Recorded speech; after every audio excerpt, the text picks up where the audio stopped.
ਹੁਣ ਕਦੋਂ ਆਏ? ਅੱਗੇ ਆ ਗਿਆ। ਕਦੋਂ ਆਏ ਉਮਰੇ ਦੇ? ਕਿੰਨੇ ਦਿਨ ਹੋਏ? ਅੱਜ ਹੀ ਕੱਲ ਚਾਹੀ ਅੱਜ ਆਏ ਉਮਰਾ ਕਰਕੇ ਤੇ ਇੱਥੇ ਆ ਗਏ ਮੰਗਣ ਵਾਸਤੇ। ਇਹੀ ਕੰਮ ਹੈ ਤੁਹਾਡਾ? ਕਿੰਨੇ ਪੈਸੇ ਲਾ ਕੇ ਆਏ ਪਿੱਛੇ? 4 ਲੱਖ ਰੁਪਇਆ ਏਜੰਟ ਨਾਲ ਮੁਕਾ ਹੋਇਆ ਤੇ ਰਿਹਾਇਸ਼ ਕਿਤੇ? ਮੁਲਤਾਨ भावलपुर। किन्ने बंदे हो तुसी? यार शर्म नहीं आंदी तुहानू? मुल्क दी बेइज्जती होंदी है, शर्म नहीं आंदी? मैं रोड ते वेख रहा, वे के इंज इशारे कर रहे, किंज इशारे कर रहे, इंज इंज किंज कर रहे से? हाँ सारे नू दूर होई है ना यार, शर्म करो कुछ। अगे मुल्क दी थोड़ी बेइज्जती हो रही है।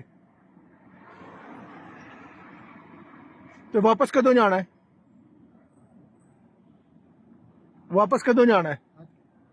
आज तो नहीं, आज ही आए हैं तो तू आज ही पैसे तो पूरे करके जाएंगे ना। सीजन पे आए हैं, सीजन लान। खुदा दी कसम की बंदा तुहानू कहे, कोई थोड़ी जी शर्म कर लो।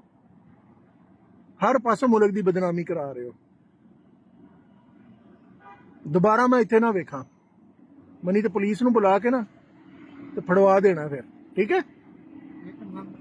हाँ यानी मंगना ही है, मंगने बगैर गुजारा नहीं।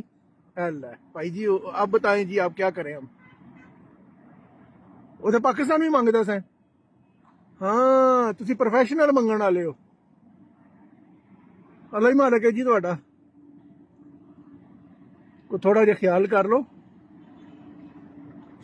जाओ याशी करो, मंगना ही मंगना तुसी। पर इशारियां दा ना काम करो। है सारी दुनिया वेखदी इशारियां ते। जेड़ा दूजा काम फड़िया ना, जेड़ा दूरों ही इंज इंज इंज करदे, किंज करदे हत्थ जिवें करदे दूरों कर, ए काम ना करो। कोल जाके उंज बंदा आख दिंदा कि मदद कर दिओ कुछ, लेकिन अल्लाह मालक है जी। एक काम दसो, जे तुहानू काम लवाइए काम करोगे? नहीं माशाल्लाह। ना उन्हें सिर पहले ही आते कि काम नहीं करना। हलाल दा ते रोटी खानी नहीं ना, कम करके नहीं खानी। हाँ मांग के।